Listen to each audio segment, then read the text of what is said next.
Hiya. For those of you who don't know me, I'm Kim Fraser, and the Contemporary Approaches to University Teaching MOOC is a teaching induction MOOC, and it was developed in partnership with these fantastic colleagues from across 10 Australian universities. Think back to your first semester of teaching. How did you feel? Just think. Got it? Remember? All those years ago? Well, when I ask colleagues, these are the sorts of terms that they come up with. Teaching's a really, really complex task, isn't it? You've got to know your university teaching and learning policies. You've got to be familiar with active pedagogies, active learning pedagogies. You've got to know about assessment and feedback and you know, the list goes on. We could come up with 30 things easily in this room right now. So the problem in Australia was that the research has shown us that since 2001, and undoubtedly before that as well, but we know from 2001, 25% of our universities provide very little, I'd say it differently if I wasn't being recorded, but very little in the way of teaching induction. When I did the work again in 2015, 6 of our 42 universities provided zip, nothing. That would be no teaching induction. 4 provided a day or less. So that's, 10 out of 40-odd, 42 universities. And the thing that I did this time, which I didn't do last time, was I contacted those 10 universities and I asked them, how many new teaching staff did they have in 2015? Those 10 universities had 5,000, can I say that again? 5,000 new teaching staff in 2015 that got bugger all in the way of teaching induction. 5,000 of us. Anyway, I thought that as a rich country, as a sector, we could fix this. We could make sure that it didn't matter what university you started teaching in Australia, you could have access to some teaching induction programs. So we, that lovely group in the photo, put this, oops, come on, you can do it, thank you, put this free MOOC together. Now you can have a look, the sorts of topics that we've covered in it. Basically, it's 2 hours a week across the semester on different sorts of topics. And we've been fairly careful about the way in which we've designed the MOOC. If you do work through it 1 week at a time, in orientation week, you look at what are the sorts of things I need to know because I'm teaching my first class next week. How do I engage them? How do I set the ground rules? How do I set those really high expectations for the entire semester? Because we know that that first impression is really, really important. And then remember third week? Yeah, third week is when their first assessment comes in, their low-risk assessment, but you've got to give feedback. How do you do that? Et cetera, et cetera. So we've thoughtfully put together this fairly comprehensive teaching induction program.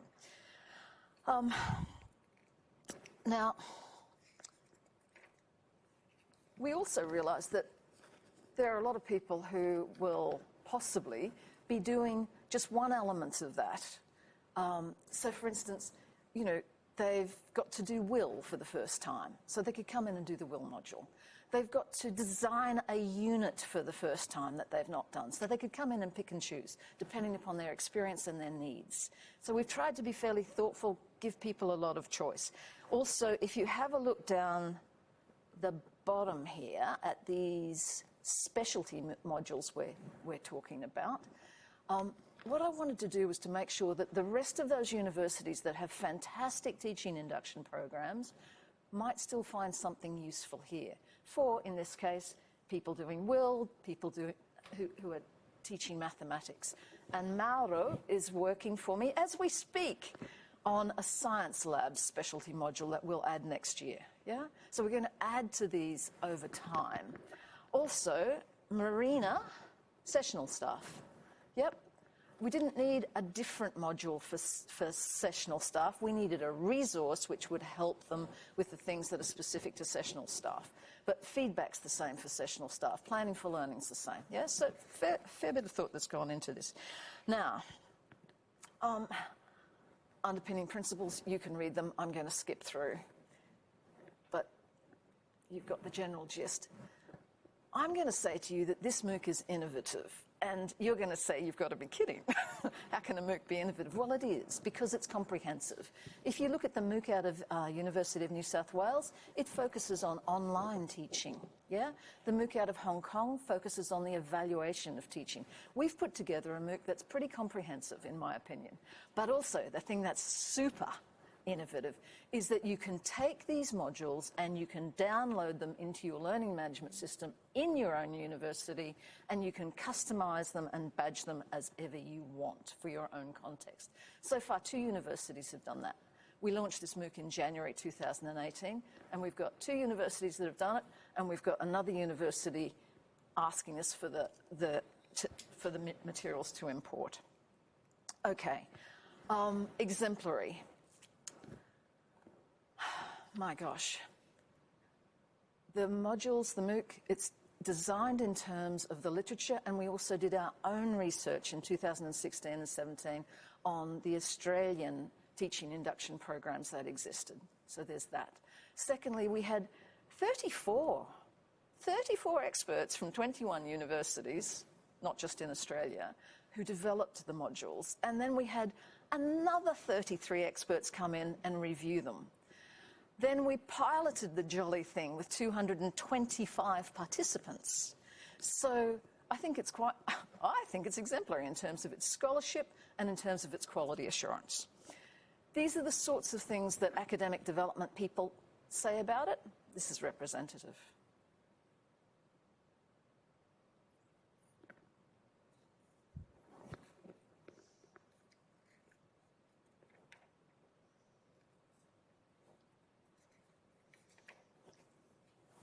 The reason why Karina thinks it's a godsend, or thought it was a godsend, was because they phased their program out. They just dropped it, and they had nothing to replace it. And this is not uncommon, folks. I hear this again and again.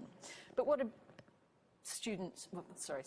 participants do in it? Okay, we had a look at those modules before.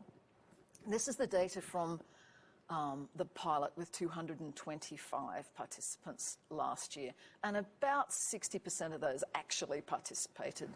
So it's less than 225. And what the numbers mean on the far left-hand side there is the number of times, individuals went into it. So basically 2 or 3 times in the planning for learning module, and then it gets less and less and less as you go down. Now, you might think, gee, they didn't think much of the last half, did they? But no, and I'll show you some other data shortly. But basically, we had so many people contact us from that pilot and say, how do we get it back again now that it's gone? You know, we really want to revisit it, please, Kim. You won't be surprised to know the sorts of things that people valued. The resources are things like checklists, icebreaker activities, active learning strategies, online assessment ideas, the frameworks and the templates. There were particular ones. There's an assessment design decision framework that people love, cooperative learning made easy guide that people downloaded by the truckload, evaluation techniques were rated highly, as were the top 10 tips for I was surprised by the number of people who came back and said, I was really delighted to have a deeper understanding of why. Why do certain things work? They wanted to know. They wanted to know about the learning and teaching. They were there for the tips and the strategies, but many wanted to actually know about the theories, the educational theories, which is fantastic. And please, we must not underestimate, even though this is fully online, we must not underestimate that they loved going into the discussion boards and talking with people just like them who were struggling with the same issues, regardless of the disciplines that they were in. Now, what else do I have to show you in terms of impact and reach? So, launched in beginning of this year, we've had over 2,000 enrolments from 47 countries. Albania, for crying out loud. How on earth did they find out about it in Albania? I've got no idea. Now, interesting, the second one.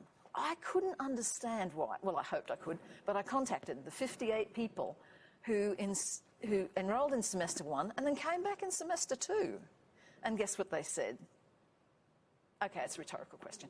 What they said was, really, really loved what I did in the MOOC. And at the beginning of the semester, I thought 2 hours a week would be a cinch. And it wasn't. You know, work, complicated life got in the way. So I've come back in second semester to have another go and to finish the things that I didn't finish. So those numbers that I had up at the beginning showing the first half, lots of hits in the first half of the modules, well, I reckon when I look again after this semester, I'll find a lot more in the bottom half. I think. We'll see. 10 Australian universities are already using it. I told you about the 2 that have downloaded the whole thing and put it into their learning management systems. Look, some are just encouraging their staff to do it. Some are actually using the content in their PD sessions. So I think it's Deakin. Deakin's got a sessional staff program that they pay 3 hours a week or something like that. And they've used several of our modules for the content for that, which is beaut. Some, like Charles Sturt University, have got assessment tasks that they have for people who complete this, and that then gives them credit to a grad cert unit. And that's what we're going to do at Swinburne next year. We're working with some colleagues in Hong Kong, and next year we hope to translate it into Mandarin. They have 3,000 universities in China. Can you imagine the reach if we get it translated into Mandarin? And that's pretty much about it. We have a fellowship work website with stuff, that sort of stuff. And if you want to enroll in the MOOC, that's the URL down the bottom there to have a look. Thank you very much.